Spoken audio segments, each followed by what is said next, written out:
Mirë se erdhët të dashur mëngjesh në Letra Trofejnë, jam Diana dhe do bëjmë leximin e javës që po vjen. Mëngjesh dashur, kjo javë duket sikur do t'ju nxjerr pak nga zona juaj e zakonshme e kontrollit. Jo sepse gjërat po shkojnë keq, po sepse do të kuptoni se nuk mund të planifikoni çdo detaj të jetës deri në minutën e fundit. Dhe po e di që kjo fjali vetëm sa u arrit stresin disa vjeçëresha me shaka.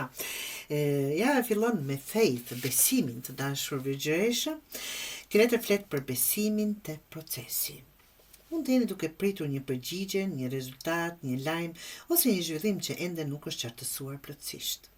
Dëshira juaj është ta dini tani me njëherë me datë, orë dhe tabel Excel, nëse është e mundur. Por kjo javë ju kërkon pak durim, jo çdo gjë zgjidhet duke analizuar 48 orë. Pastaj vjen letra e dytë. Shikoni këtu dhe këtu shoh fokus të madh të veprimit. Ka diçka që kërkon vendosmëri. Mund të jetë punë, projekt, një bisedë ose një çështje që e keni shtyrë për kohë të dashur vëgjesh. Tani nuk është koha për ta menduar pafundësisht. Është një kohë për të bërë hapin e parë. Por këtu vjen dhe paralajmërimi i javës me letrën e tretë. Shikoni këtu.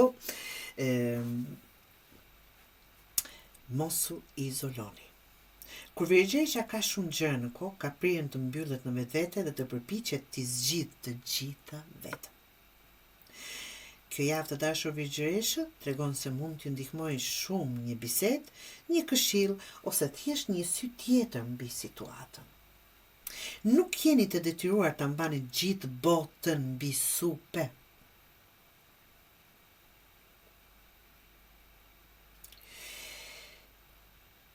Këtu, në letrën tjetër të radhës, mundësia të hapet gjatë javës, vjen me emocione, intelekt. Kjo është një letër shumë e bukur, sepse flet, të mos e harroni, flet për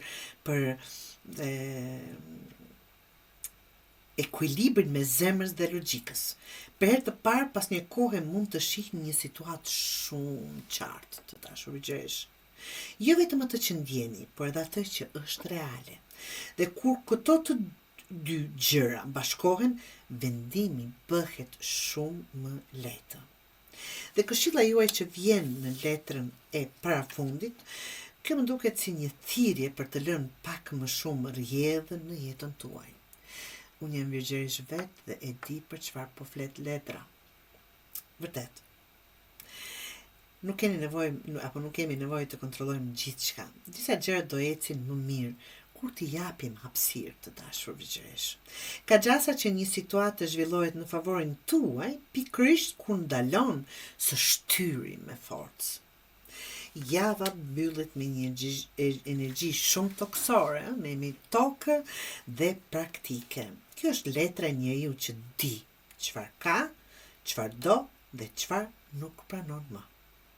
Në fund të javës mund të ndiheni shumë më të sigurt financiarisht, emocionalisht, ose thjesht më të qartë për një situatë që ju ka lodhur. Do të ketë më pak konfuzion dhe më shumë stabilitet. Pak humor të dashur vëgjesh, si e mendon, do të analizoj pak situatën. Një vëgjesh, një orë më vonë kam bërë 3 skenar, 2 orë më vonë, kam bërë 5 plane rezervë dhe në fund të javës thot X u lodha duke planifikuar planin, duke planifikuar atë plan. Pra, ajo çfarë është më rëndësi, nuk është një javë ku duhet të kombinoni durimin me veprimin. Mos prisni pafund, por mos u nxitoni as nga akthi. Besoni më shumë te vetja dhe mos mendoni se duhet të zgjidhni të gjitha vetëm, pra një zgjedhje po afrohet, po kërkon qetësi dhe pak më shumë besim. Jo çdo problem të dashur vëgjesh ka nevojë për Excel. Disa zgjidhen dhe me një filxhan kafe, me një libër të bukur, me një muhabet me një shoqe dhe pak qetësi.